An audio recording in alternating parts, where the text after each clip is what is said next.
Espacio de foros que organizamos desde el ONTI. Mi nombre es María Gabriela Álvarez.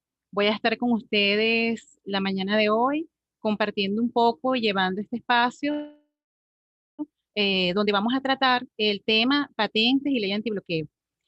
Quisiera, antes de comenzar, darles, por supuesto, la bienvenida en nombre de la ministra, de la doctora Gabriela Jiménez, ministra del Poder Popular para la Ciencia, Tecnologías e Innovación, y la doctora Isabel Romero, presidenta del Observatorio Nacional de Ciencia, Tecnología e Innovación. Este foro forma parte de una serie de foros virtuales que organizamos desde el ONTI, que nos permiten abordar temas de interés y sobre todo aquellos que están vinculados con la gestión del conocimiento. El día de hoy, como ya les había indicado, tenemos el tema patentes y ley antibloqueo. Como ya sabemos, esta ley antibloqueo es una ley que apenas va a tener un mes que fue publicada por supuesto, surgió como una necesidad, dada las circunstancias que desde hace algunos años nos han impactado, medidas en las cuales hemos estado sometidos como país y como población, pero que han ido arreciando en los últimos 5 años y mucho más cuando iniciamos el periodo de la pandemia. Es cuando más la hemos sentido, aunque ya estaban presentes, ¿no?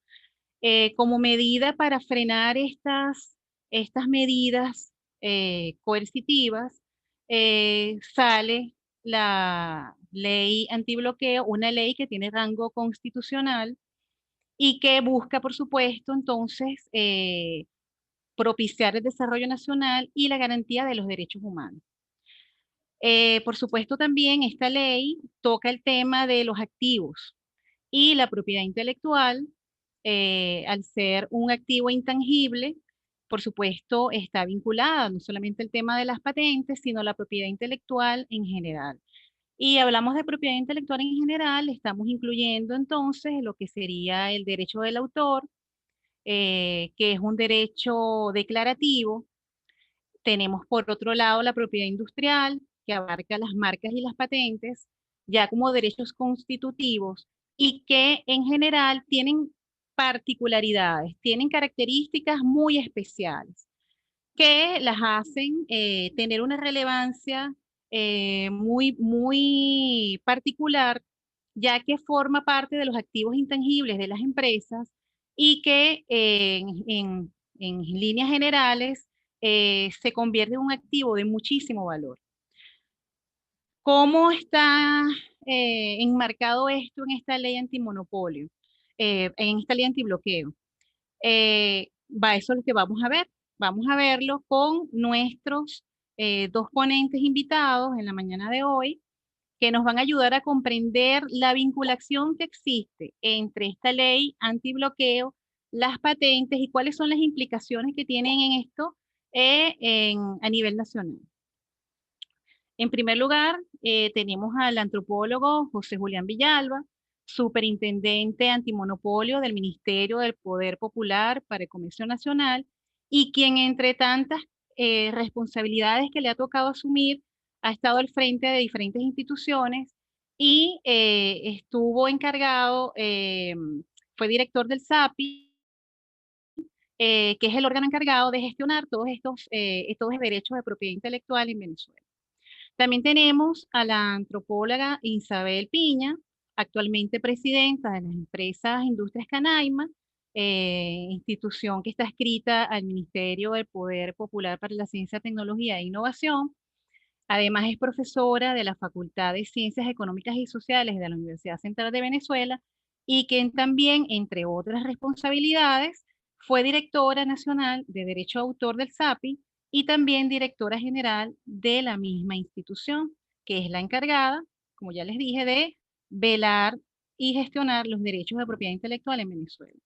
Entonces, bueno, sin más preámbulo, yo le voy a dar la palabra al superintendente antimonopolio, José Julián Villalba, para que demos inicio a esta actividad. Adelante.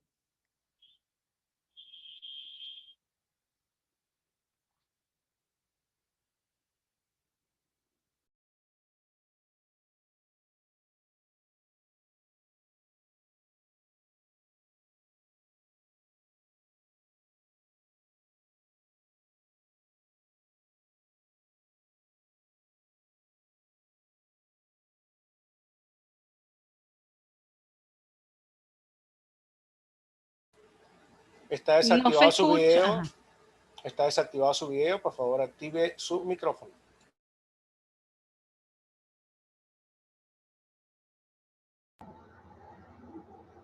Ok. Ahora sí. Ahora sí, ¿se escucha? Perfecto, sí. Ok, perfecto. Bueno, comentaba que en principio agradecemos la invitación de la ONCTI a participar en este debate. Esta es una materia ampliamente discutida a nivel global y que en Venezuela siempre ha habido una diversidad de posiciones con relación a la materia de la propiedad intelectual, hay que decirlo. En nuestro caso es importante señalar que, bueno, hemos participado en distintos espacios en este debate y tenemos una posición que es la que vamos a compartir con ustedes el día de hoy. Lo primero que tenemos que decir es que la materia de la propiedad intelectual, de la propiedad industrial, la propiedad intelectual en general, no es una materia, digamos, de derecho humanitario. La verdad es que quien siempre ha estado detrás de todas las transformaciones de los ADPI, de la creación de la OMPI, de la creación de la OMC y de todo esto han sido las grandes transnacionales y la gran industria transnacional. Específicamente, además, hay que decirlo también, la industria farmacéutica, ¿no? Como ejemplo de esto, nada más un ejemplito de abreboca, le decimos que para el año 2002, como ejemplo, de las 500 empresas que más obtuvieron ganancias en el mundo, entre las 500 habían 10 empresas farmacéuticas. Y las ganancias de estas 10 empresas farmacéuticas en ese año, según Fortune, sumaban más que las ganancias de todas las otras 490 empresas juntas. Este es un dato que pueden corroborar en la web, en la revista Fortune. No lo está diciendo una fuente distinta a eso. Entonces, la industria farmacéutica siempre ha estado detrás del tema de la propiedad intelectual, ha sido un amplio promotor de la creación de los ADPI, de la OMPI y de todos estos organismos internacionales. Los ADPI y la OMPI, todo esto fue creado, bueno, en el decenio del auge neoliberal a nivel global. Y estos son hechos concretos, reales, que están ahí. Pero bueno, vamos a empezar con un tema de actualidad, que es el tema del virus SARS-CoV-2. Después se abrebocas, nada más la situación que estamos viviendo todos. Frente a esto, ha habido dos posiciones. Una primera posición, si quieres podemos pasar a...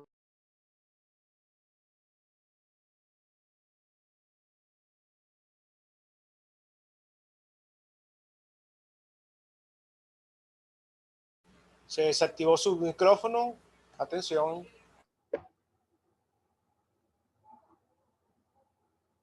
¿No se escucha? Ahora sí. Ok. Una primera posición que fue... Siguiente lámina, por favor.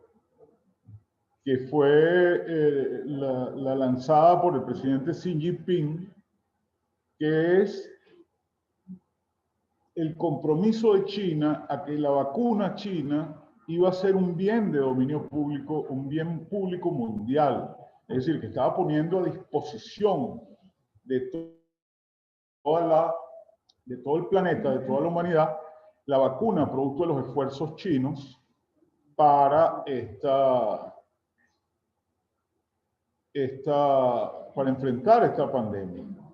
Extrañamente, esa oferta del pueblo chino para el mundo no generó mayor debate, no generó mayor respuesta de nadie, salvo y vamos a la siguiente lámina, salvo de el presidente el secretario general de la ONU, que dijo efectivamente que la vacuna contra la COVID tiene que ser un bien público para todos. Guterres lo señaló días después de la oferta de Xi Jinping y más recientemente, vamos a la siguiente, el presidente Putin también asume esa posición, que la vacuna contra el coronavirus debería ser una propiedad común de la humanidad. ¿Qué significa esto en términos concretos? Bueno, que la producción de esta vacuna, su venta, su comercialización, estaría libre de derechos de propiedad intelectual, que por lo general, hay que decirlo, es uno de los costos principales asociados a la producción o está dentro de, es uno de los costos principales que forman parte del precio de los medicamentos, del precio final de los medicamentos. Y es de donde esas grandes fortunas que hablábamos hace momentos de las empresas farmacéuticas, allí es donde salen. Entonces, pero hay otro tipo de reacciones, que es las reacciones de quienes defienden efectivamente al capital, que se expresan de distintas maneras. Por ejemplo, Trump habla del coronavirus, en abril habrá vacunas para todos los estadounidenses. Claro, Trump estaba en campaña en ese momento, afortunadamente, aparentemente perdió. Tampoco es que nos alegre mucho, porque el otro señor que está ahí no es que sea garantía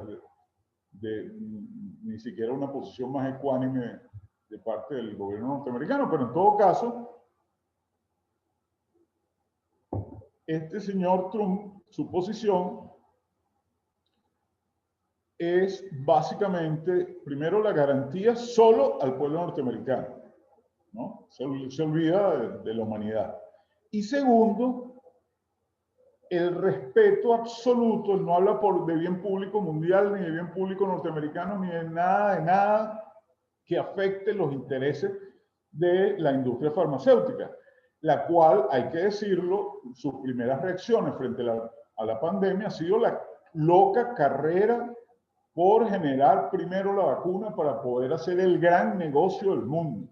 La pandemia es el gran negocio del mundo para muchas de estas empresas. ¿Por qué? Porque, bueno, tienen a toda la población mundial o enferma o susceptible de enfermarse, como veíamos al principio. Son más de 50 y pico millones de personas, un país entero, un país más grande que Venezuela entero, enfermo. Y incrementándose día a día. Entonces, este ejemplo nos habla de dos posiciones con relación al tema de la propiedad intelectual. Por un lado, la posición de Xi Jinping, de Guterres y de Putin con relación al dominio público o al bien público de la humanidad, y por otro lado, la posición de las transnacionales, de la farmacéutica, en términos de la visión, por supuesto, egoísta y apropiadora de estos medicamentos. Ojo, y no quiero decir con esto que Xi Jinping o Putin o tal no tengan intereses, no tengan, sean, digamos, unos cándidos benefactores de la humanidad. No, ellos tienen sus intereses estratégicos y tienen su visión y tienen sus necesidades. Quizás incluso las de proteger o ¿cómo se llama? Promocionar, posicionar a sus países como en términos políticos y en términos estratégicos. Pero lo que sí es cierto es que están anteponiendo eventualmente las ganancias multimillonarias que se pudieran derivar de las vacunas. Frente a eso están anteponiendo el interés de la humanidad y están privilegiando en todo caso su visión estratégica de posicionamiento de sus países en escala global.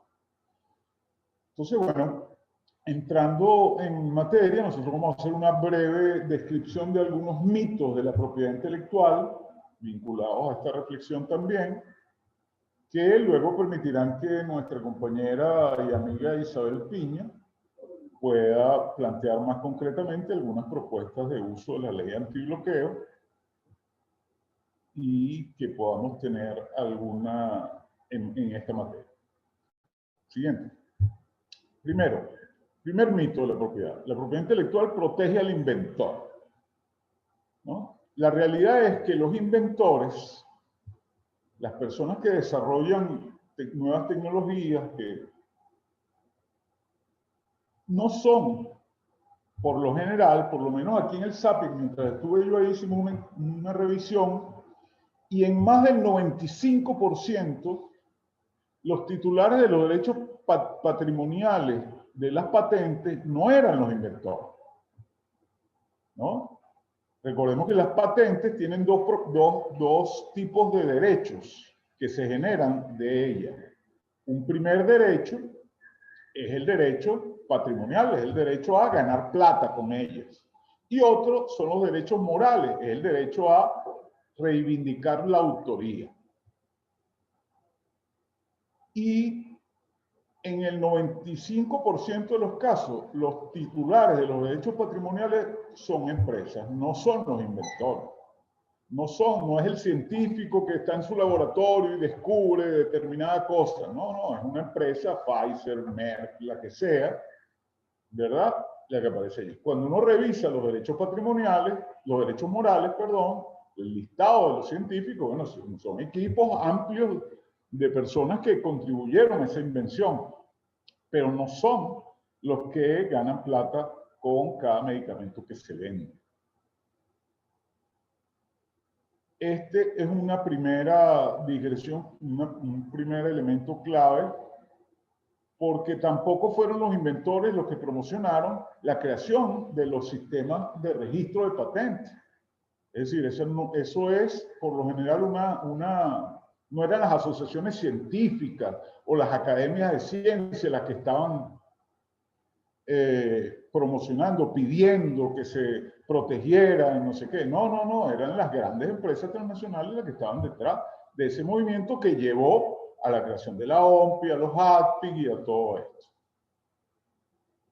La propiedad industrial permite recuperar la inversión en investigación y desarrollo.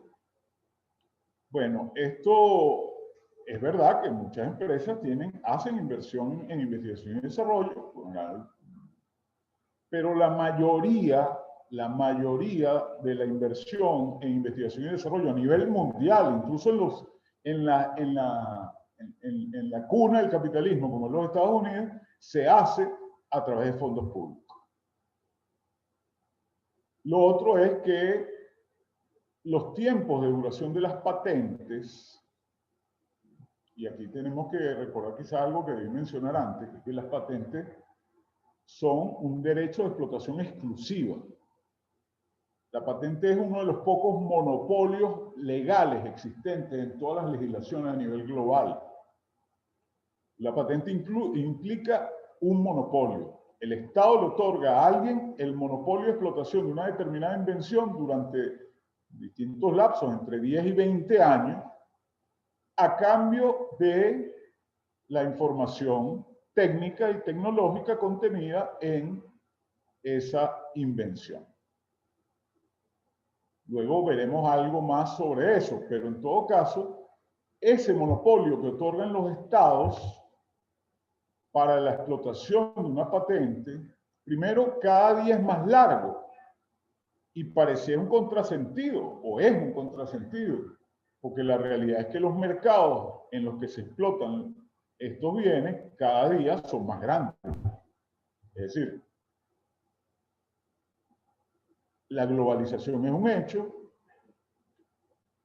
Hoy, cuando una gran empresa habla de explotar una determinada patente, está hablando de explotarla a nivel global, no en un país determinado.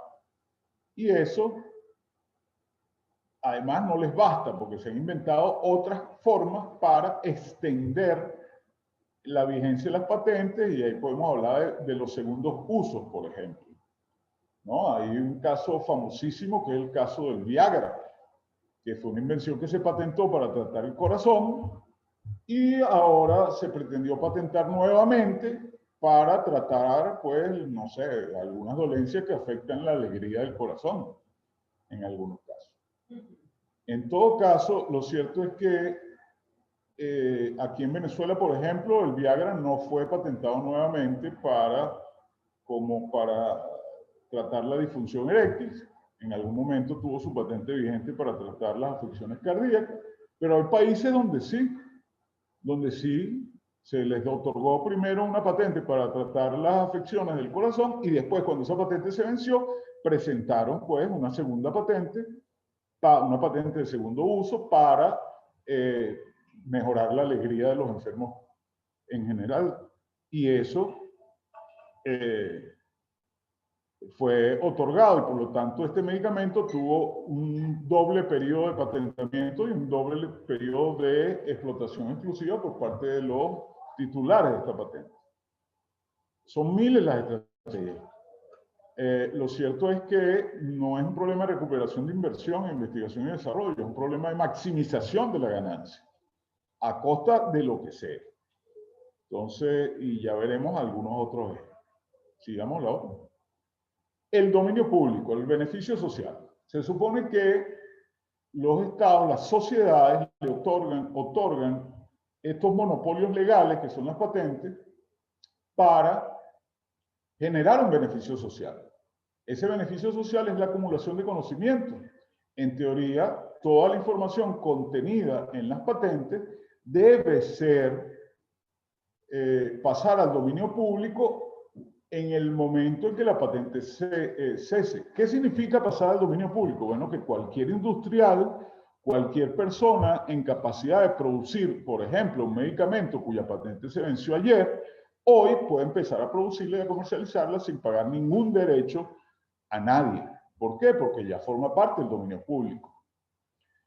Igualmente, la información contenida en los documentos de patente puede servir o sirve y está destinada en teoría a eso como elemento de formación para nuestros investigadores, para nuestros estudiantes, para la academia o para los inventores o para cualquier persona que así lo desee. Esos documentos están en el SAPI y están en la web. Sin embargo, no es utilizado como una fuente académica aceptada en general en Venezuela. Es decir, a ninguno de nosotros, por lo menos que yo recuerde, cuando estábamos en la universidad, nos decían, bueno, ustedes pueden citar documentos de patente. Una fuente, digamos, no ha sido nunca una fuente tradicional de investigación por parte. Y sin embargo, allí está contenido técnica aplicada. Porque, bueno, nadie patenta si no cree que eso va a tener una utilidad comercial y va a tener una utilidad práctica concreta. Entonces, eso es importantísimo tenerlo ahí. Luego, tenemos el tema de la territorialidad. El derecho de patentes, el derecho de propiedad intelectual en general, es un derecho territorial.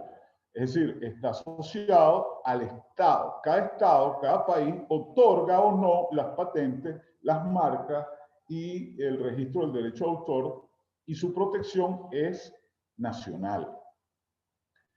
Registrar solo una patente en Venezuela no es suficiente en este momento en que estamos hablando de un mercado global.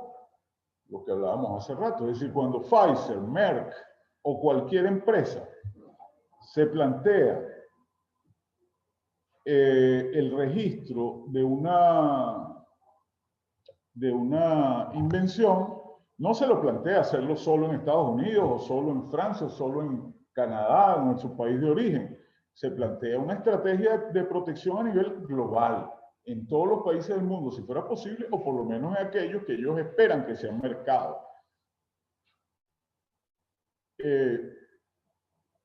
Entonces, si en Venezuela, por ejemplo, nosotros descubriésemos o en nuestras investigaciones ubicáramos un aditivo petrolero que nos ayude a la producción o al refinamiento, lo que sea, bueno, ahí hay que definir una estrategia de protección que permita su protección en aquellos mercados que nos interesan, en los países productores, en los países de destino, en los países donde haya refinerías, etcétera, etcétera. A lo mejor no es necesario hacerlo, no sé, en un país donde no exista ninguna de estas condiciones, pero sí en aquellos donde eso sea necesario. y no hay un espacio de decisión estratégica con relación a eso. Y bueno, esa es una invitación, yo creo que Isabel luego va a plantear algunas cosas con relación a eso, pero es una invitación también al Ministerio de Ciencia y Tecnología a pensar en alternativas para garantizar que eso ocurra, que hayan estrategias de protección de nuestras invenciones a nivel nacional e internacional, con la idea pues de mejorar las condiciones de uso de eso.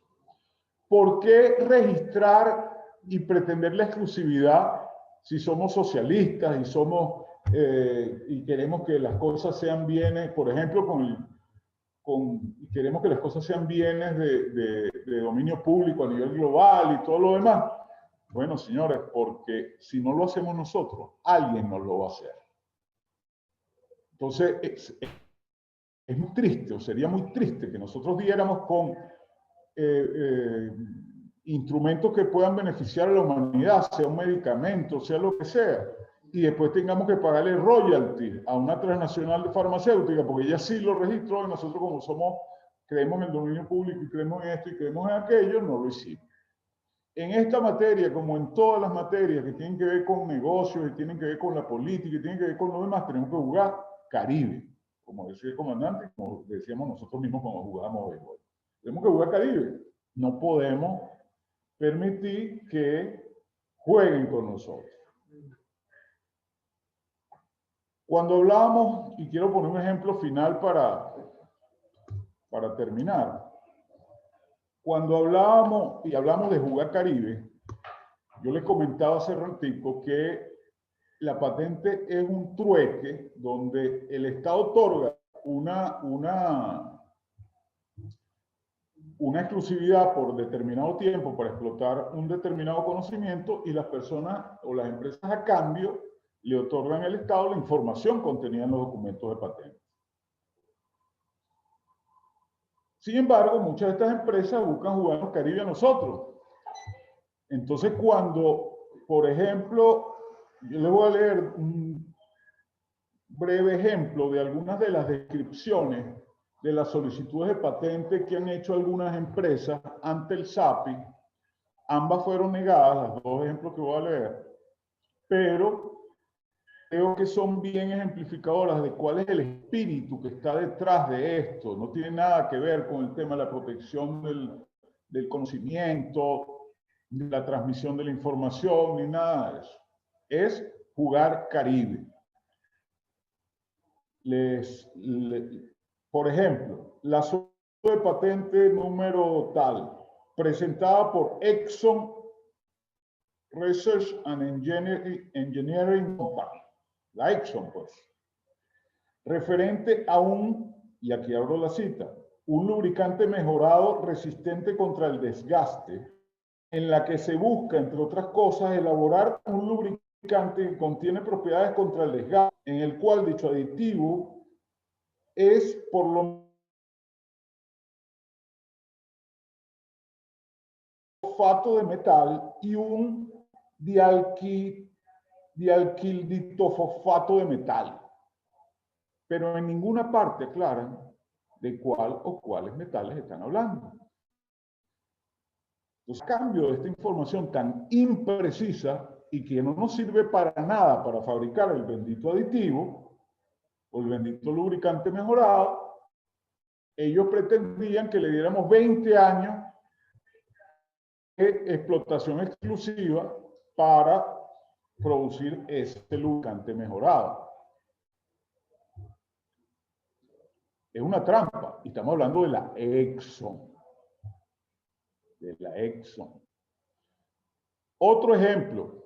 Una empresa austríaca, Glolins Melamin. La verdad que es muy cómico. Ellos pretendían reivindicar un procedimiento acorde con caracterizado porque la melamina líquida se encuentra en una presión de amoníaco de 1 a 1000 bar. Un procedimiento acorde con la reivindicación tal caracterizado porque la presión en el lecho fluido es de aproximadamente 1,5 bar a 100 bar. el término aproximadamente sería un buen chiste. Un bar equivale a una atmósfera de presión. La presión máxima de aire de un caucho RIN 13 de cualquier carro es de 3 bar, 44 psi. Si le meten 100 o 1000 bar, cualquiera se puede imaginar aproximadamente lo que puede ocurrir. Estas son las patentes o algunos de los ejemplos de los documentos de patente que se someten a consideración del SAPI todos los días, muchos de los cuales han tenido que ser negados, obviamente, por falta de precisión, porque si yo después agarro esto y quiero producir melamina, bueno, es absolutamente imposible aplicar con esos márgenes de descripción tan absurdos, replicar esa patente y obtener un resultado adecuado.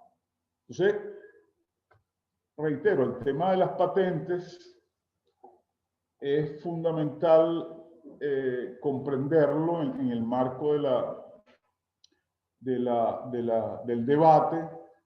La ley antibloqueo efectivamente permitiría que alguna de estas empresas permitiría elaborar estrategias para evitar que esta materia se siga utilizando en contra del pueblo venezolano, que es nuestro principal objetivo con esta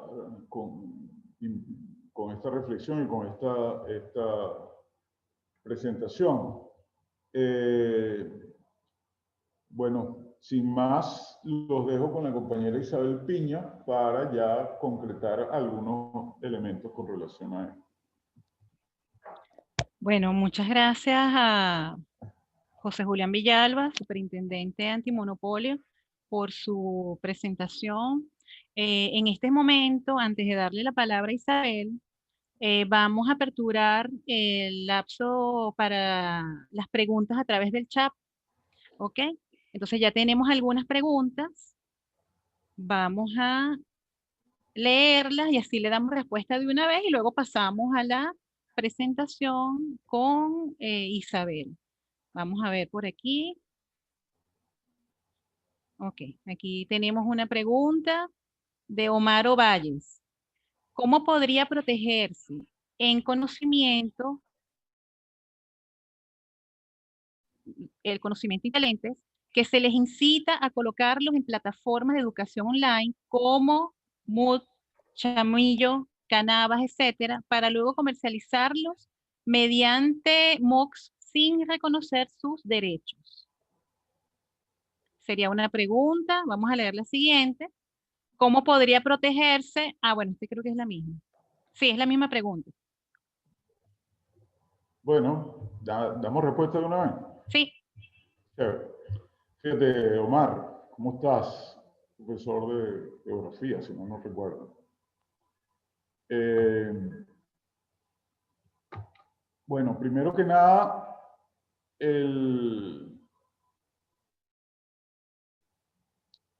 no es todo el conocimiento. Yo la verdad no conozco las plataformas estas Moodle, Chamillo, Canvas, etcétera. Pero en las universidades existe una política académica bien proclive a regalarle nuestro conocimiento a las transnacionales, en el sentido, por ejemplo, de que para el ascenso, para la evaluación de los posgrados, para cualquier cosa, una de las cosas que se evalúa, por ejemplo, en puntos, son las publicaciones en revistas arbitradas y todo esto. Y esas no pasan, por ejemplo, por una valoración del contenido tecnológico que está en esas investigaciones y una valoración desde la perspectiva potente. Entonces, muchos profesores, estudiantes nuestros que pasan años haciendo investigación en nuestras universidades, salen inmediatamente a publicar corriendo una revista arbitrada, pagan unos puntos en un concurso, pagan un puesto en una universidad, en un centro de investigación, o logran un ascenso, lo que sea, y nunca pasan por pensar, mira, ¿qué de esto que estoy publicando yo es aprovechable en términos de patente por la universidad, por el centro de investigación y por el propio profesor? y al publicarlo ya pasa a ser del dominio público. ¿Qué hacen las transnacionales? Están cazando todas esas revistas arbitradas y todo el conocimiento que aparezca ahí. Y una vez que lo capturan, que lo detectan y que detectan que puede tener un interés comercial, van, lo modifican, lo utilizan para sus investigaciones y lo patentan. Y después entonces, ese profesor que está aquí en Venezuela y que contribuyó de alguna manera a mejorar, no sé, un horno de cocina, cuando va a comprar la cocina, tiene que pagar unos royalties de derechos de propiedad intelectual y de patente que él contribuyó a generar. Entonces, o generó. Entonces, es importantísimo la revisión de nuestras políticas de manejo de la información y de manejo del conocimiento, tanto en las universidades como en los centros de investigación. ¿Qué significa esto? Que vamos a poner un interés comercial por delante para todas las investigaciones de todas las cosas y que eso sea, no. Pero lo que sí es importante es que lo que generemos nosotros, decidamos nosotros a quién se lo damos y no se lo apropie cualquiera. En este caso, yo creo que es importantísimo el ejemplo de los compañeros cubanos, ¿no? En Cuba, como todos sabemos, un desarrollo tecnológico importante, producen medicamentos, vacunas, etcétera, etcétera. Y todo eso lo patentan. Ahora, eso no obsta para que el gobierno cubano, el Estado cubano lo asuma, como lo ha hecho incluso aquí en Venezuela, con la salud de los pueblos hermanos sin poner de medio el cobro de patentes y derechos de propiedad intelectual. Ah, bueno, que si los suecos, los gringos o algún país desarrollado les pide medicamentos y tal, y bueno, ellos sí, efectivamente, seguramente en sus precios recargan, incluyen el tema de la propiedad industrial, pero a otros países no se lo incluyen o incluso se los donan, pero ellos soberanamente tienen ese derecho, pues son los propietarios de esas patentes. Si ellos no hubieran registrado, no se hubieran preocupado por proteger ese conocimiento, bueno, no, ni siquiera pudieran donárselo a nadie porque las transnacionales se lo impedirían. Entonces, es importantísimo revisar esa política y revisar esa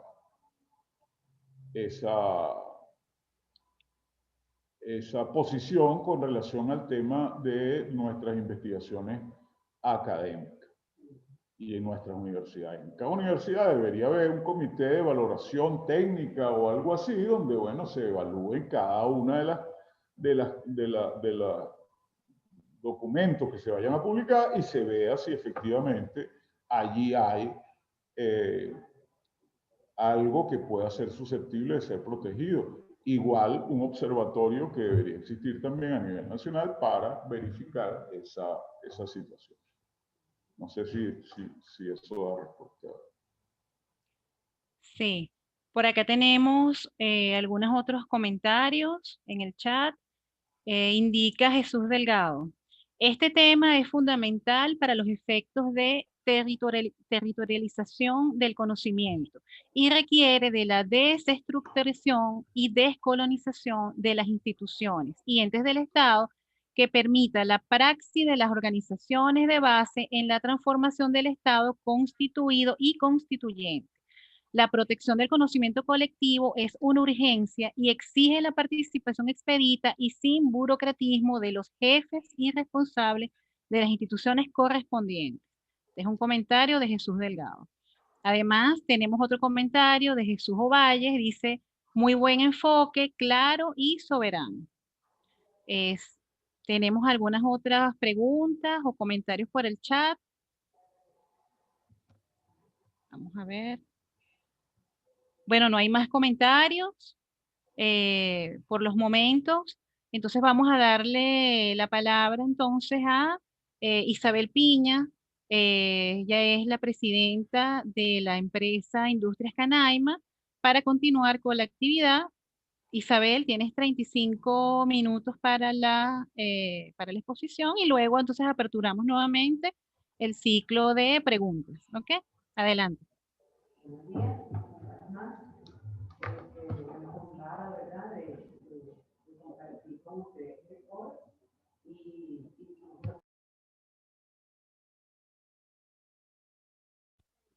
No se escucha, Isabel.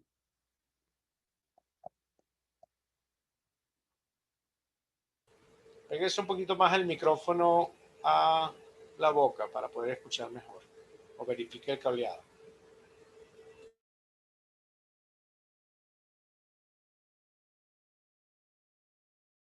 Pero me voy a cambiar de máquina. Se va a poner en esta, ya se le pasa. Dame mi café, por favor. Ahora sí me escuchan. Fuerte y claro.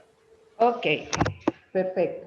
Bueno, repito, buenos días nuevamente, honrada de haber sido tomada en cuenta para esta discusión sobre unos temas tan apasionantes, ¿verdad? Como es la propiedad intelectual y cómo ella pueda poder contribuir desde mi punto de vista a poder operativizar esta ley antibloqueo. Esta mañana, para contextualizarme, ¿verdad? Escuché la rueda de prensa que dio nuestra vicepresidenta Delcy Rodríguez al cuerpo diplomático acreditado en el país, presentando la ley antibloqueo. Y es cuando uno escucha en forma de lista todas las acciones que han cometido en contra de nuestro pueblo, es que uno entiende el por qué considero que es la gran táctica, esta ley antibloqueo, la gran táctica del gobierno bolivariano para poder saltar ese cerco. Yo creo que no ha habido pueblo en el mundo que haya sido cercado tan feroz y tan sistemáticamente como el pueblo venezolano, sobre todo desde el año 2014, cuando el Congreso norteamericano emite la ley que luego deriva en el decreto Obama y las otras acciones legales que han cometido contra nosotros. Entonces, considero, insisto, que es la gran táctica del gobierno bolivariano. Entonces, algunas pinceladas, la próxima lámina, por favor. Algunas pinceladas sobre la ley. Nos da un marco normativo especial y temporal. Nos da unas herramientas jurídicas para contrarrestar, mitigar y reducir de manera efectiva, urgente y necesaria los efectos nocivos de este ataque sistemático contra Venezuela. Me permite identificar y definir estas medidas coercitivas unilaterales y otras medidas restrictivas o punitivas que han elaborado e implantado contra nosotros, pero además me permite poder diseñar estrategias para lograr que esa afectación de nuestro derecho soberano al desarrollo, como lo queremos, que es parte de la autodeterminación de los pueblos y es parte de lo que estamos luchando, la soberanía, lograr esa filigrana que han tejido en contra de nosotros, poder buscar la vía para desenredarla. La próxima, por favor.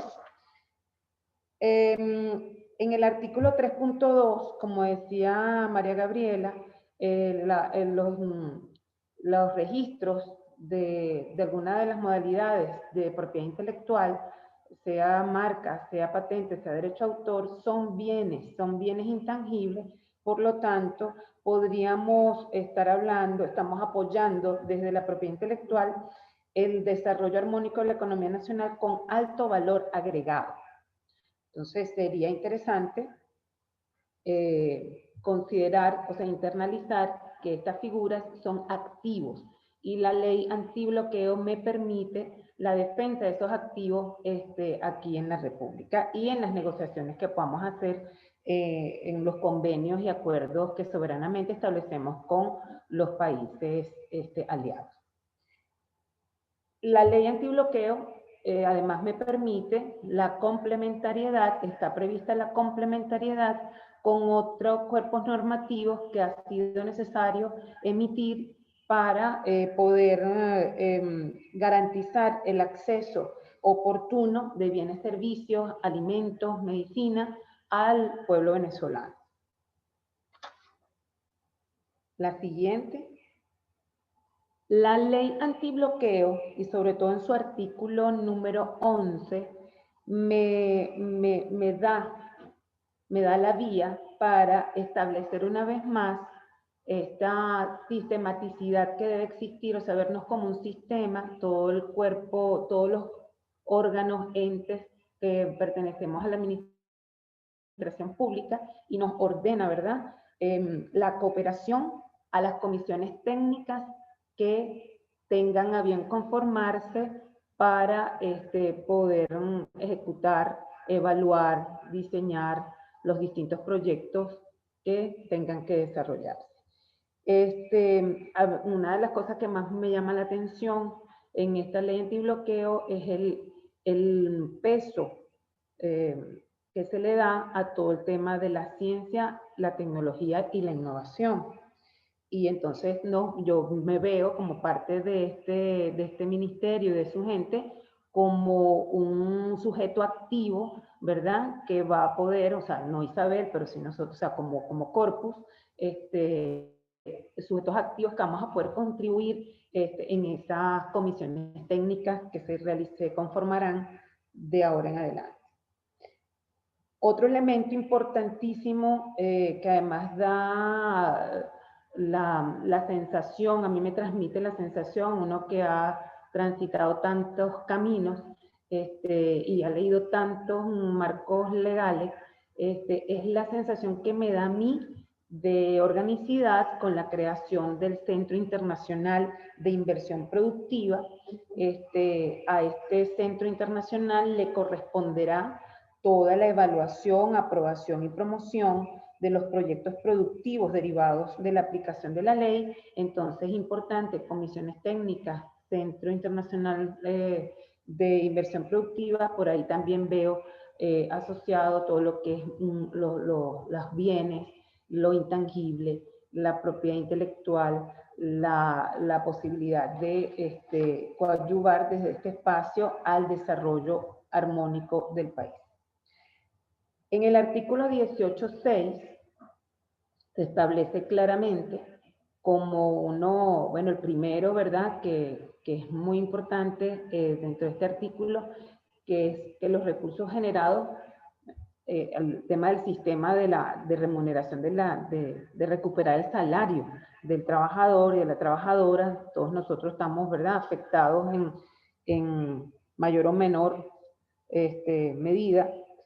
Pero en el 6 de ese artículo me dice fomentar y estimular el desarrollo de la ciencia, tecnología, innovación y sus aplicaciones, con miras a alcanzar la independencia y soberanía tecnológica. Entonces ahí yo veo muy claro la relación de la ley antibloqueo con todo el tema de la propiedad intelectual y sobre todo el de las patentes, que es el que nos trae hoy a la mesa. En el artículo 24 de la ley antibloqueo, me permite, ¿verdad?, generar una serie de acciones, de mecanismos para revertir los actos que se han cometido y que se siguen cometiendo, y que han ocasionado el despojo o pérdida de control de activos. Entonces, entendamos una vez más el activo como la patente, el activo como la marca, los bienes intangibles de las empresas, o nuestras empresas, de nuestros centros de investigación. Por lo tanto, la ley me permite la celebración de distintos actos y negocios jurídicos y vamos a tener todo el apoyo de este centro internacional para su protección. Una de las cosas que decía Villalba, ¿verdad?, es que, y bueno, después puede ser para la discusión, es el tema de la territorialidad. O sea, no basta solamente con que registremos aquí en Venezuela, sino que diseñemos una estrategia como país de cuáles son todos aquellos países donde a nosotros nos interesa registrar por patente y por marcas también, lo que se derive de nuestras investigaciones, de nuestros centros académicos y de investigación. De acuerdo al artículo 30, en el artículo 30 yo veo claramente cómo mediante la ley antibloqueo también se nos abre el camino para la incorporación de todo activo productivo al desarrollo nacional. Otra ventaja que determiné en la lectura y estudio de esta ley es el sistema de asistencia y protección ante las medidas coercitivas unilaterales que afectan al país. Toda esta revisión, o sea, entonces estamos viendo que no hay muchas críticas, ¿verdad?, con respecto a esta ley, esta ley constitucional, pero tenemos todos los elementos para su defensa y viendo que es, como insisto, la última gran estrategia de gobierno bolivariano, con todas las estrategias anteriores que hemos tenido que implementar, que diseñar e implementar, pero yo lo veo como un sistema, lo veo como complementario, lo veo como el camino que nos va a permitir incorporar sobre todo al tema de la ciencia y la tecnología al desarrollo armónico del país. Yo siento que es el gran momento de la ciencia y la tecnología. Y entonces eso deriva de cuál va a ser la visión que vamos a tener para la protección y el uso adecuado de las figuras de la propiedad intelectual. Entonces, esta base nos permite, ¿verdad?, proponer permito leer acá, nos permite promover, ¿verdad?, que la evaluación, que todo pase, todo proyecto, toda publicación de conocimiento pase por una evaluación previa a su publicidad de la aplicabilidad comercial de los proyectos financiados por el sistema de ciencia y tecnología, un poco lo que decía Villalba, de cómo, y lo que respondiendo al profesor Ovalle, de que desde la academia nos exigen, pues, publicar hasta la última letra, es decir, regalar a otros todo lo que pueda derivarse de allí en aplicación e industrialización, aplicación comercial. Entonces, evaluación previa a su publicidad de la aplicabilidad comercial de los proyectos financiados por el sistema de ciencia y tecnología que pudiera generar una estrategia integral de protección, le hace marcas, le hace patente, le hace derecho a autor, todo el tema de software se registra, es con derecho a autor, nacional y o internacionalmente, o sea, y esta información debe considerarse secreta de acuerdo al artículo 37 de la ley antibloqueo, de acuerdo, o sea, tiene que considerarse secreta, hasta que de manera estratégica decidamos como Estado soberano cuál debe ser el destino de esa información. La otra propuesta, ¿verdad?, que consideramos oportuna, uniendo los dos temas, es que mediante esta ley antibloqueo podemos fortalecer el Observatorio Nacional de Ciencia y Tecnología con la creación, me imagino que, bueno, María Gabriela Álvarez, que es una experta en el área de patentes, de nuevas innovaciones y tecnologías, me imagino que es parte de ese sueño que hemos tenido, ¿verdad?, desde afuera, de crear, de que el ONTI tenga una unidad de inteligencia y vigilancia tecnológica. Disculpen mi ignorancia si ya la tienen, simplemente reforzar entonces en ese caso, para el desarrollo de las estrategias de protección y defensa de la propiedad intelectual venezolana en el extranjero, como apoyo al Centro Internacional de Inversión Productiva. Porque, como decía Villalba en su presentación, no basta con registrar en Venezuela, no me protege el solo estar registrado ante el Servicio Autónomo de la Propiedad Intelectual, sino que yo tengo que desarrollar mi estrategia en donde nos interesa como país registrar. Claro, voy a decir una marca súper comercial, ¿no? La Coca-Cola está registrada en todo y cada uno de los países del mundo. Y bueno, asumo que la explotan en la mayoría de ellos.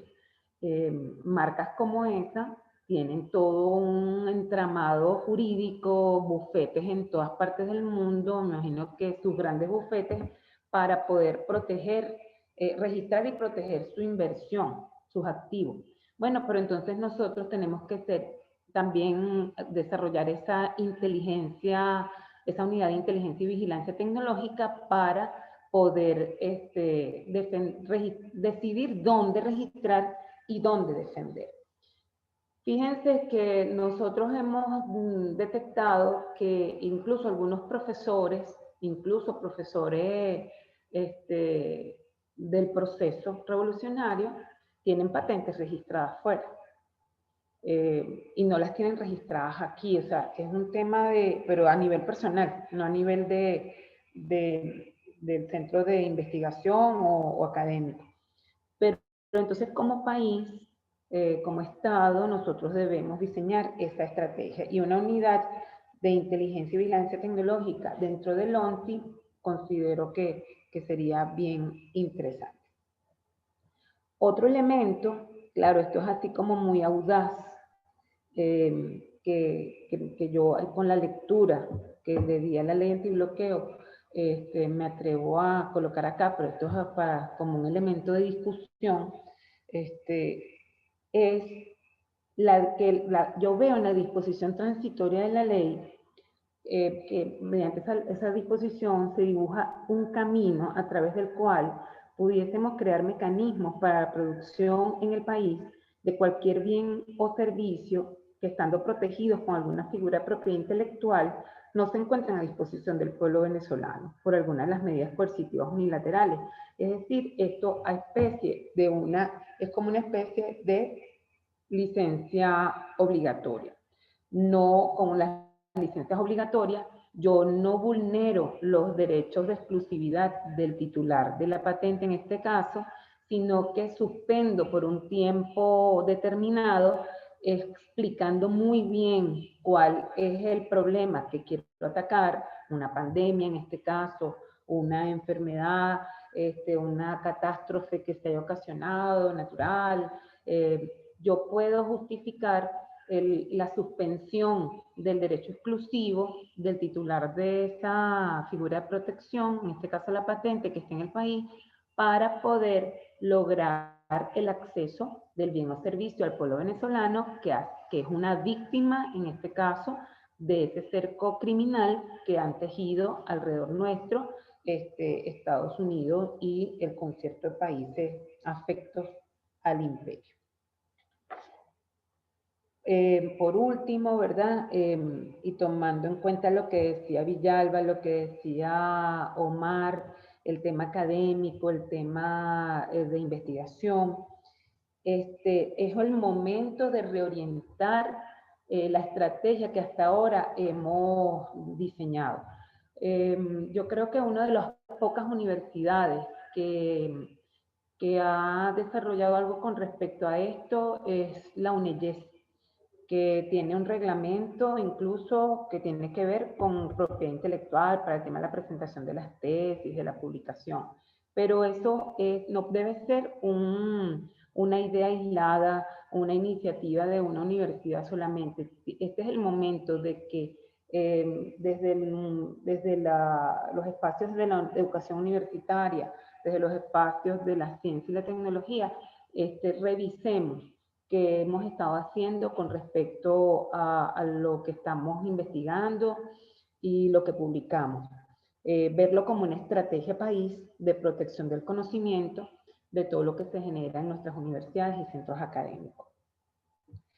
Y con esto, no, anteriormente en un momento, por favor, es también dentro de esta reorientación de estrategias de lo que publicamos, también es la promoción dentro de las academias y de los centros de investigación de la revisión del estado del arte que está contenido en los documentos patentarios.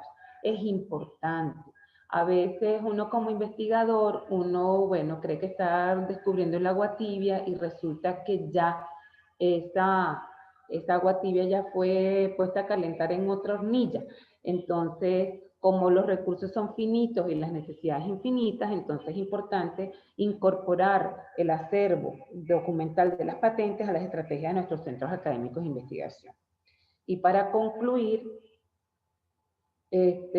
considero que el uso adecuado de los mecanismos de protección de la propiedad intelectual, marcas, patentes y derecho a autor tanto para la protección de las invenciones y creaciones nacionales como para el uso de la tecnología desarrollada en otros países, constituye una enorme posibilidad para el desarrollo armónico de la economía nacional establecido en el artículo 3 de nuestra ley antibloqueo. Bueno, entonces, hasta acá la relación que establecí entre el tema de propiedad intelectual, en específico las patentes, y la ley antibloqueo.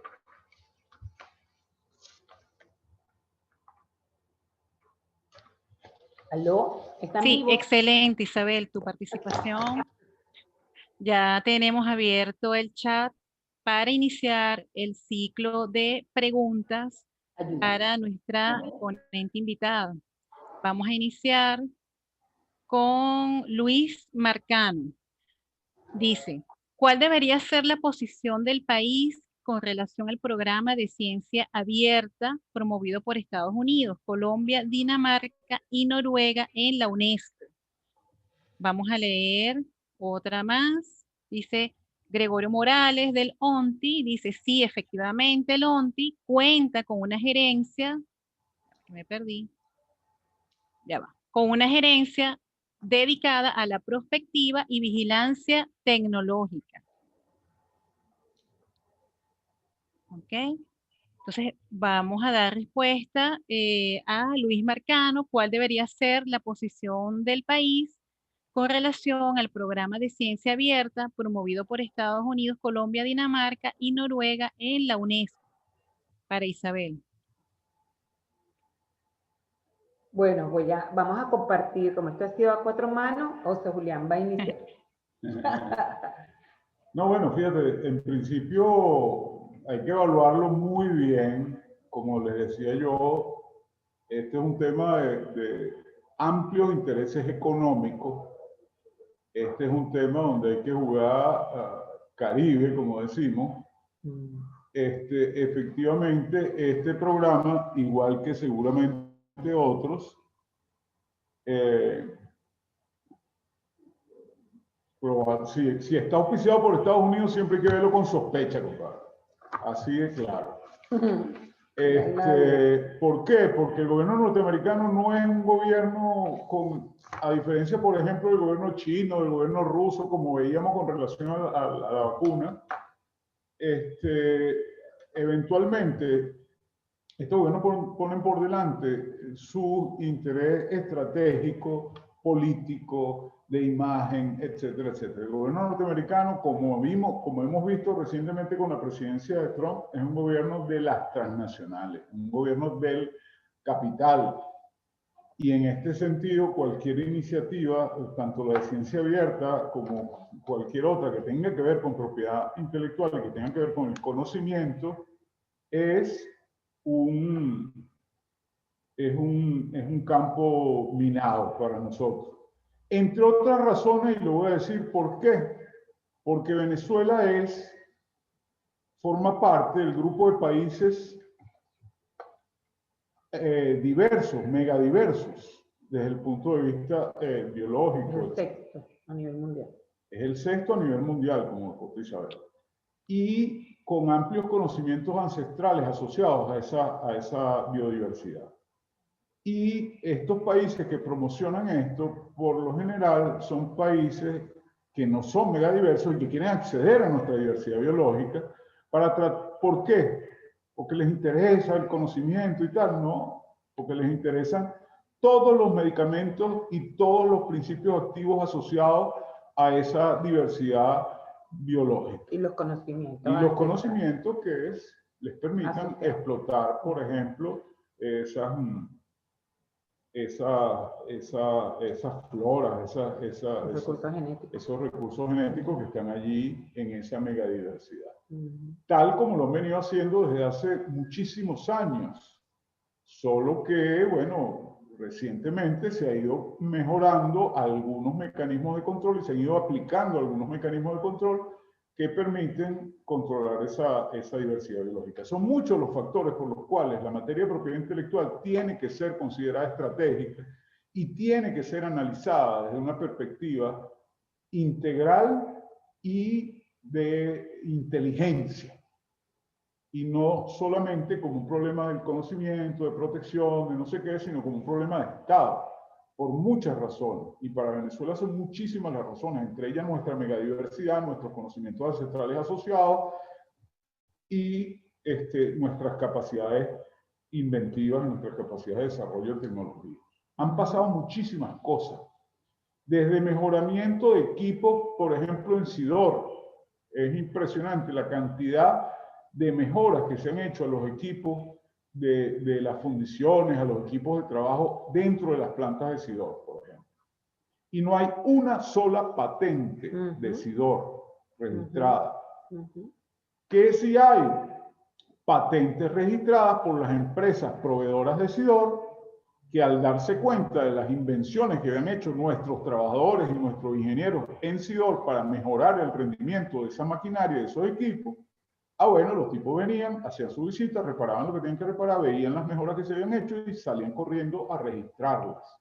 Y ahora, cada vez que SIDOR o cualquier empresa del mundo, cualquier empresa de fundición en el mundo decide comprar un equipo, bueno, dentro de ese precio de esos equipos están patentes asociadas que fueron desarrolladas inicialmente en SIDOR, pero como nunca fueron registradas y las registraron las empresas proveedoras de los equipos, bueno, entonces las tienen que pagar y los beneficios los reciben ellos y no SIDOR. O sea, ese es un ejemplo concreto de cosas que ocurren y que han venido ocurriendo. ¿Por qué? Porque no hay una visión de Estado general sobre el tema de la propiedad industrial generada por nosotros mismos. Exacto. Tanto en nuestras empresas como en los organismos del Estado, como en los centros de investigación tecnológica, como en las universidades, etcétera, etcétera. Entonces, en esta materia, esa iniciativa de ciencia abierta tiene que ser vista con suspicacia, pero también, ¿por qué no?, conversarla, discutirla, participar de eso y tratar de, en todo caso, sacarle lo mejor provecho. La realidad es que las intenciones desde hace muchos años por parte de los Estados Unidos y de otros países generar, por ejemplo, la patente mundial y tratar de universalizar las coberturas y las protecciones. Por supuesto, bajo control de ellos. Eso, en general, hasta ahora ha sido visto como inaceptable por muchos países, incluyendo Venezuela, por cuanto esa posición obliga a esa posición nos quita soberanía, nos quita, por supuesto, la posibilidad de negar una patente como las que yo les mencionaba allí, que hablaban de entre 1 y 1000 bar o de un metal X. Ese tipo de cosas son las que, contra las cuales debemos trabajar. Sí. No sé si hay otro comentario, creo que había otro. Ajá, sí, hay otros comentarios. Dicen por acá, ¿qué implicaciones tiene la ley antibloqueo en las políticas de patentes y de propiedad intelectual para ambos ponentes? Mira, como yo traté de transmitirlo, yo creo que la ley antibloqueo nos permite en esta situación de guerra en la que estamos sometidos, no porque quisimos, ¿verdad? Son medidas, como bien lo define la ley, unilaterales, con medidas coercitivas unilaterales. O sea, que nosotros no queremos, como decía la vicepresidenta en los programas que hoy refresqué para este foro, nosotros no fuimos a invadir a nadie, nosotros no fuimos a imponerle modelos políticos a nadie, nosotros no estamos llevando el hambre a ningún pueblo, nosotros lo que hemos querido es hacer nuestro proceso revolucionario en sana paz, pero eso no es lo que nos están permitiendo.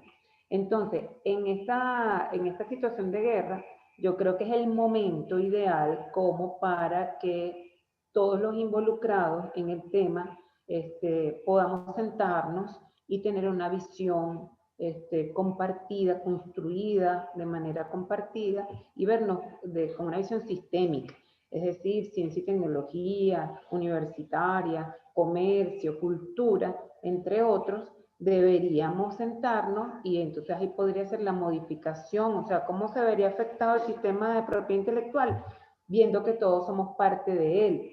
Cuando nosotros realizamos un contrato con algún aliado, siempre hay una cláusula de propiedad intelectual, porque los demás países han sido bastante cautelosos, ¿verdad? La mayoría de los países son muy cautelosos con el tema de la propiedad intelectual, tanto por su registro como el beneficio que puedan derivarse de eso.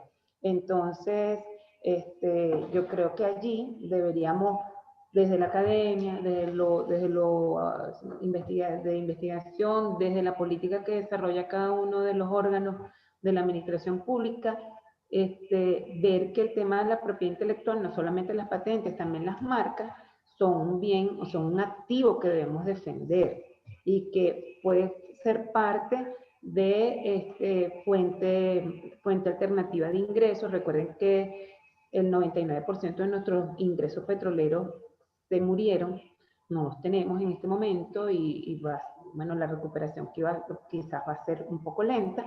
Entonces, el sistema de propiedad intelectual puede dársele un uso adecuado. No es registrar solamente por registrar por beneficio, sino es un tema de soberanía.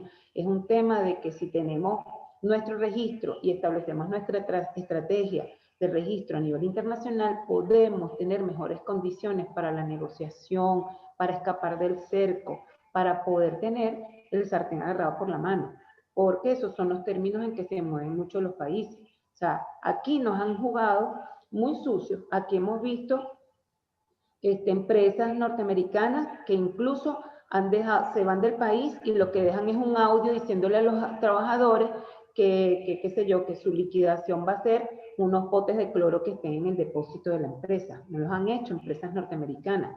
Pero entonces, ¿qué hacemos nosotros? Tenemos que ver entonces qué hacemos nosotros con las patentes y las marcas que estén registradas aquí. Eso sí les duele a ellos. O sea, si nosotros entendemos que la propiedad intelectual es un tema importante, internalizarlo, que vamos a poder tener mejores condiciones para salir de esta, o poder salir, es una de las vías para poder salir de esta guerra en la que estamos sometidos. Sí, bueno, un poco para complementar lo que dice Isabel. Fíjense, en el artículo 30 de la ley antibloqueo se establece que los activos que se encuentren bajo administración o gestión del Estado venezolano como consecuencia de alguna medida administrativa, judicial, restrictiva de la propiedad, que sean requeridos para su incorporación a un proceso productivo, podrán ser objeto de alianzas, etcétera, etcétera. Esto implica que cualquier empresa que se vaya al país, por ejemplo, o cualquier empresa que deje de producir en el país, que tenga patentes vigentes o marcas que sea necesario para continuar produciendo, pueden ser utilizadas libremente en el territorio nacional. Sobre todo si lo aunamos a la disposición transitoria primera, que dice que las disposiciones de la ley antibloqueo será de aplicación preferente frente a las normas de rango legal y sublegal, incluidas respecto a leyes orgánicas y especiales que regulen la materia. Es decir, si esta ley antibloqueo, si por alguna decisión asociada a esta ley antibloqueo se suprimen derechos de propiedad intelectual, se puede hacer, porque está en la disposición transitoria. Entonces, esta ley está por encima en ese aspecto de los derechos de propiedad intelectual, incluyendo patentes y marcas, siempre y cuando se dé los supuestos contenidos en el artículo 30 de esta misma ley. En ese aspecto hay que dejarlo claro y hay que usarlo sin miedo. Ahora, tenemos que hacerlo en aquellos procesos productivos en los que tengamos las capacidades para hacerlo, obviamente. Es decir, y eso tiene que quedar claro, y eso lo tenemos que manejar todos y todas para que efectivamente pueda ser utilizable. Y una cosita, JJ, que no es que así como hacen ellos con nosotros tomamos siempre, nosotros somos una revolución de verdad cautelosa en el tema legal. No es que nosotros como unos forajidos vamos a ir quitando derechos, sino que la ley antibloqueo también establece todo el entramado porque es como un sistema donde está la Procuraduría, donde con informes técnicos realmente, o sea, que apuntan las decisiones, o sea, no es que yo mañana voy a desafectar los derechos porque sí, sino que cuando se verifique que son medidas, o sea, que son acciones que se derivan de las medidas unilaterales coercitivas, que están agobiando a nuestro pueblo, que le impiden el acceso a los bienes, a los servicios, a la medicina, a los alimentos, y además en medio de esta pandemia, entonces nosotros podemos, ¿verdad?, suspender, como decía yo, como una especie de licencias obligatorias, que no es que te estoy quitando tu derecho, pero en este momento, como tú sí lo estás usando en mi contra, en contra del pueblo, yo puedo suspender por un tiempo para poder, como dice Jota, si yo lo puedo producir, si yo lo puedo industrializar y comercializar, yo tengo el derecho a hacerlo porque están los derechos humanos del pueblo venezolano en juego. Ok. Tenemos otras preguntas por aquí por el chat. Dice, ¿cuáles estrategias se tienen para la actualización de la ley de propiedad intelectual? Bueno, esto es un camino que hemos andado varias veces. En varias ocasiones acuérdense que esto es una ley del año 55, pero que por un tiempo estuvieron en vigencia, eran vinculantes las decisiones de la Comunidad Andina de Naciones, particularmente la 486, la que era de propiedad industrial, estaba la 391 de acceso a recursos genéticos, la 342, estaba también una que tenía que ver con recursos, con la UPOP, o sea, que estaba relacionada con... O sea, nosotros estuvimos bajo la égida de la Comunidad Andina de Naciones, formando parte de ese concierto de integración, pero Venezuela tomó la decisión soberana de retirarse de ese instrumento de cooperación por todo lo que pasó. Fue una decisión que tomó Venezuela y por lo tanto las decisiones andinas dejaron de ser aplicadas en nuestro país en el SAPI desde el 2008, ¿verdad? Esa es la fecha cuando se cumplieron todos los lapsos y ya no aplicaron las decisiones andinas y quedó vigente la ley de 1955. Como yo siempre digo, hubo una señora que la dejaron sentada en un banco, ¿verdad? En un juego de básquet, y bueno, se retiraron los jugadores y quedó la señora allí y le tocó la tarea de seguir andando porque era la que estaba vigente. Ella tiene muchas críticas. Bueno, porque es del 55. Yo tengo 55 años, o sea, hay cosas que harán los jóvenes de ahorita que yo no tengo capacidad de hacer, pero no es que ella es totalmente mala. Ella no es que es el coco, como algunos la piensan, la visualizan. Sin embargo, claro que tiene que actualizarse porque mucho camino se han dado desde el 55 hasta 2020. Ella nace como toda ley. Una ley es simplemente el reflejo de la fotografía de un momento histórico, político, social, cultural, y por supuesto que tenemos que traerla a 2020. El problema es cómo traerla. Hay personas que dicen, no, tenemos que actualizar todo y ponernos a tono el concierto internacional porque si no nos van a ver feo. Pues. No. Incluso les digo que estando yo en el SAPI en el 2018, me tocó ir, en el 19, perdón, me tocó asistir a un evento en Argentina con una gente de un centro que se llama Centro Sur, que más bien luchan es por las licencias obligatorias, por el tema de las medicinas, o sea, el acceso a los medicamentos de los pueblos. Y el doctor, ¿cómo es que se llama? Carlos Correa, que tuve la suerte de conocerlo personalmente, más bien decía que Venezuela era un ejemplo porque por el tema que nosotros no patentamos medicamentos ni alimentos, está establecido en la ley de 55. Pero eso hay que revisarlo, hay que verlo cómo nos montamos en el 2020, pero conservando algunas cosas buenas que podrían estar allí. Perdón, Piña. Con relación a la ley de 55 es interesantísimo, porque fíjate, alguien nos preguntaba en alguna oportunidad por qué en nuestra ley no se permitía patentar medicamentos y alimentos. Bueno, primero porque era de 1955, que además en tiempos históricos es hace nada. Y es que Pérez Jiménez, que fue bajo cuyo gobierno se promulgó esta ley, era un tipo de izquierda, progresista o lo que sea. Porque eso es lo que están pidiendo muchos de los movimientos de izquierda hoy día a nivel global. No, Pérez Jiménez era lo que era. El problema es que en esa época era impensable que los medicamentos y los alimentos fueran objeto de tráfico y de usufructo y de explotación a la escala en la que hoy día en nuestra cultura occidental en este momento es aceptable y natural. ¿No? Para Pérez Jiménez, mejor dicho, para el estado de la conciencia humana en 1955 en este país, era absolutamente inconcebible que alguien pudiera reivindicar derechos de patente sobre algún alimento o sobre un medicamento para tratar una enfermedad. Entonces, el problema no es que la ley sea vieja, el problema es también cuál era la visión del momento y cuál es la visión ahorita y por qué esta visión se hace llamar moderna, se hace llamar adecuada, se hace llamar positiva y aquella negativa, cuando la realidad es que pareciera, supongo y sospecho que la cosa es como al revés.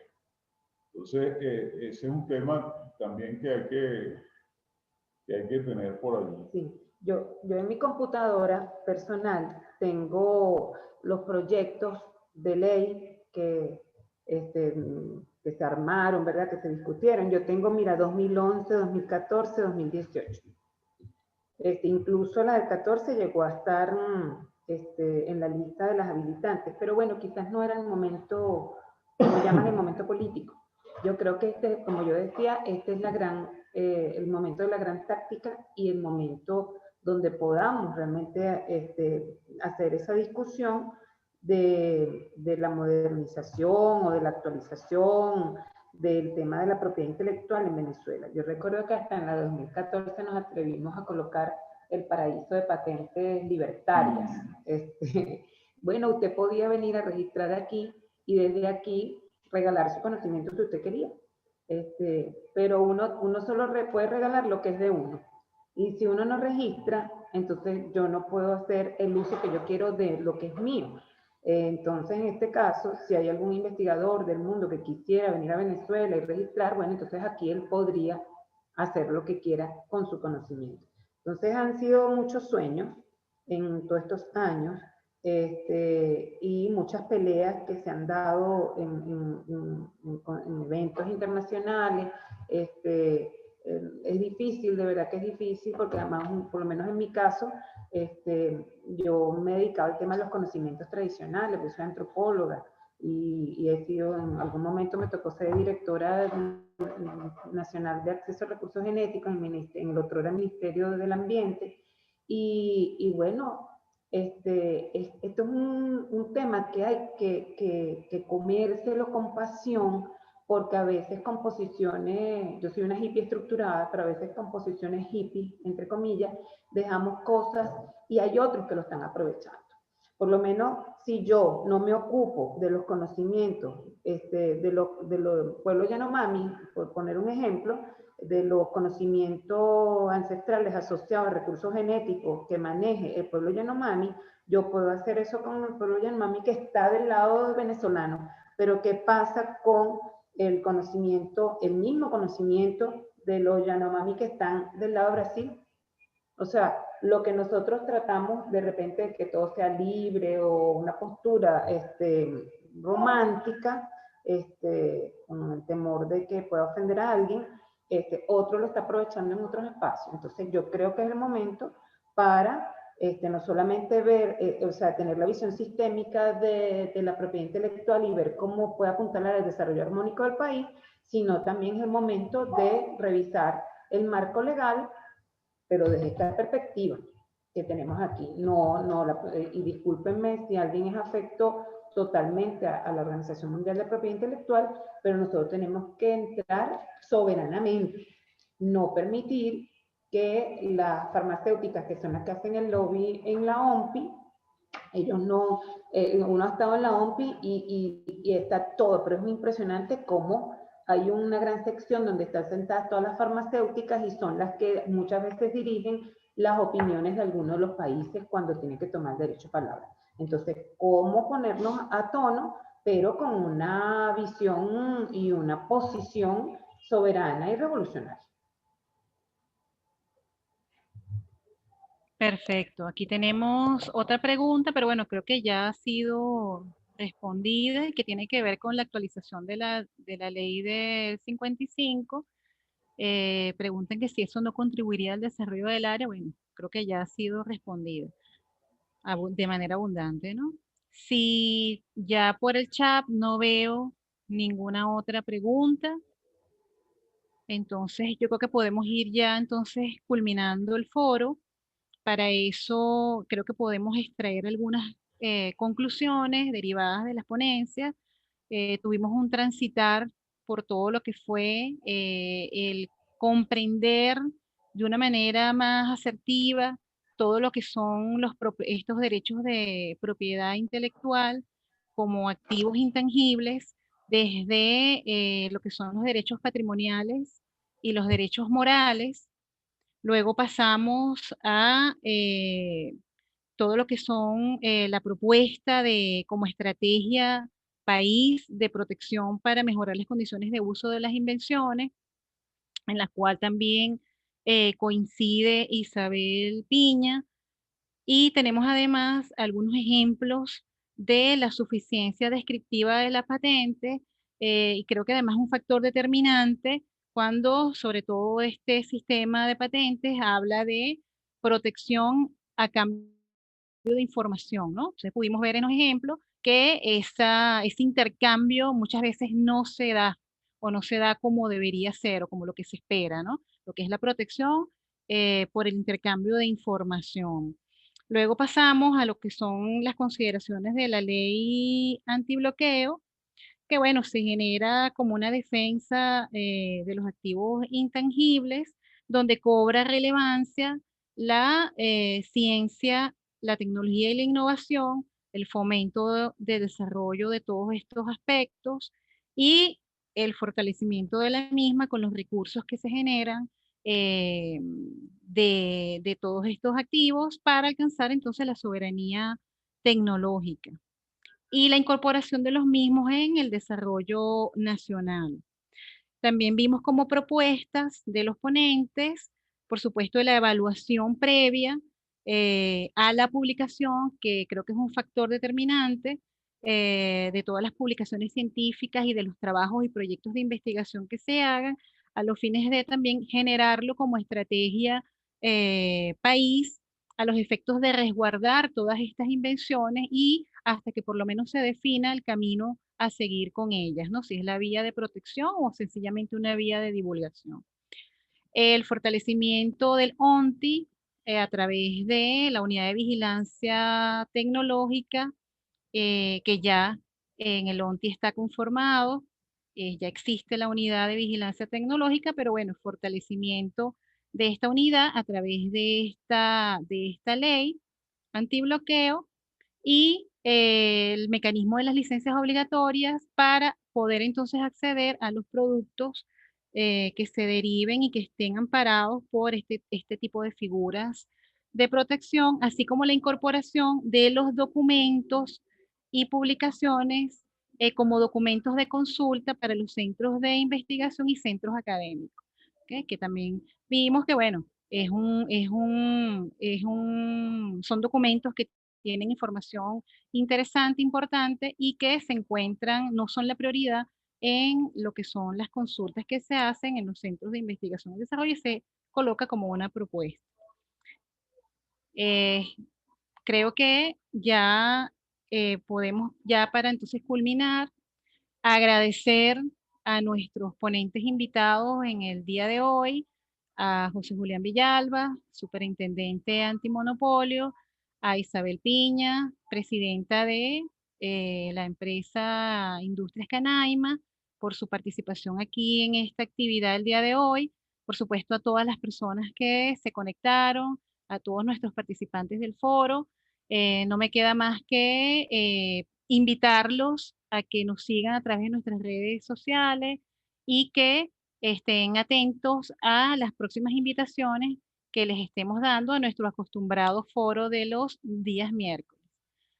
Sin más, creo que ya lo que me queda es despedirme.